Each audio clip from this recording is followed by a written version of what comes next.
Investment cases like Sutton Holdings reveal how corporate and government actions can impact global lives and cultures unexpectedly. Imagine a city, vibrant and full of life, growing every second. This is where our story unfolds, in the heart of development and change. In this dynamic landscape, we find the Republic of Rhekia, a nation proud of its rich agricultural heritage, yet eager to embrace the future with open arms. It's a place where tradition meets innovation. Now enter the Kingdom of Athabasca, a highly developed state known for its advanced technology and skilled workforce. Recently, these two bordering nations came together through a bilateral investment treaty, which was more than just a formal agreement. It was a promise of mutual growth, a bridge between old and new, agriculture and technology.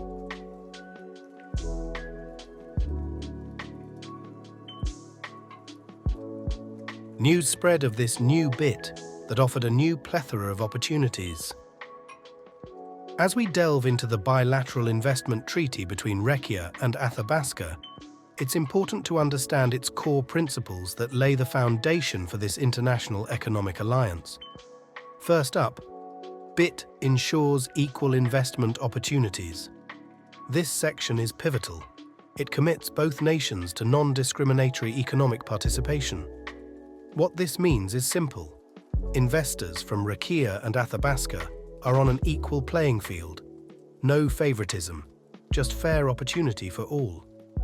Moving on, the BIT defines a broad investment spectrum. This isn't just about physical assets. It includes intangible assets and rights like patents and copyrights.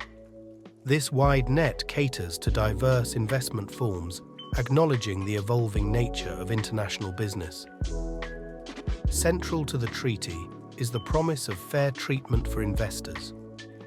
This clause is the safety net, guaranteeing that investments from both sides receive fair, equitable treatment and security. It's about trust and assurance in a foreign land. Investment protection is not just a phrase here, it's a commitment. The BIT stresses full protection in the host territories. Whether you're from Rhekia investing in Athabasca or vice versa, your investment is shielded under this agreement. Lastly, the treaty stipulates strict rules against expropriation. It's not just about preventing unjust seizure of assets. This part details conditions under which nationalization can occur and ensures that, if it does, there's fair compensation. It's a clause that underlines respect for property and investor rights.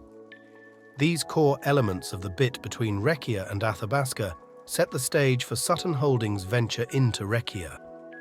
Each clause played a part in their decision to invest, and as events unfolded, these very clauses would come under the microscope of international law and economic realities.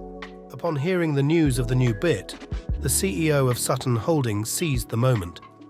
Under the bright lights of the press conference, he made a groundbreaking announcement. Sutton Holdings was venturing into uncharted territories, the cannabis trade and agriculture in Rhekia. This wasn't just any business expansion. It was a strategic move fueled by the promises of the BIT. Sutton Holdings' journey in Rhekia was marked by two key locations, Freya and Odin. These weren't mere production sites. They symbolized a deeper commitment. Equipped with state-of-the-art technology and housing facilities for employees, these centers were set to become beacons of innovation and prosperity in Rhekia's cannabis sector. Everything was meticulously planned, from the selection of cultivation sites to the integration of sustainable practices. Sutton Holdings aimed to set a new standard in the industry. They were playing the long game, investing not just in crops, but in Rhekia's economy and its people. But as with any ambitious venture, the path was not without its hurdles. Sutton Holdings, while forging a path of growth and opportunity, was soon to encounter challenges that would test the strength of their investment and the resilience of their vision. As the conflict escalated, Rhekia's streets turned into battlegrounds of ideology and power. The burgeoning cannabis industry, particularly foreign investments like those of Sutton Holdings, found themselves caught in the crossfire of a rapidly changing political landscape. The fallout extended beyond physical destruction.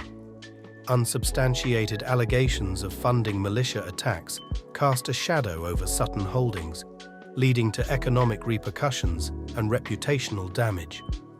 The underperformance of Sutton Holdings' equity offer and the rejection of a crucial loan painted a stark picture of the consequences of tarnished reputation in the cutthroat world of international business.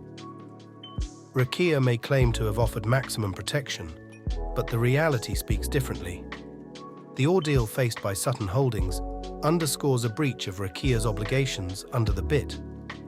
Moreover, the plea for moral damages is not about seeking punishment, but rightful compensation for the non-material damages suffered by Sutton Holdings, a consequence of Rhekia's actions and inactions. The saga of Sutton Holdings in Rhekia is more than just a legal battle.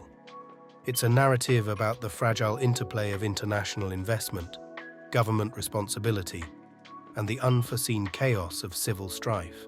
The dream of a flourishing partnership was now overshadowed by uncertainty and risk. The civil unrest in Rhekia was not just a domestic issue, it became a critical litmus test for the resilience and durability of international investments safeguarded by the BIT.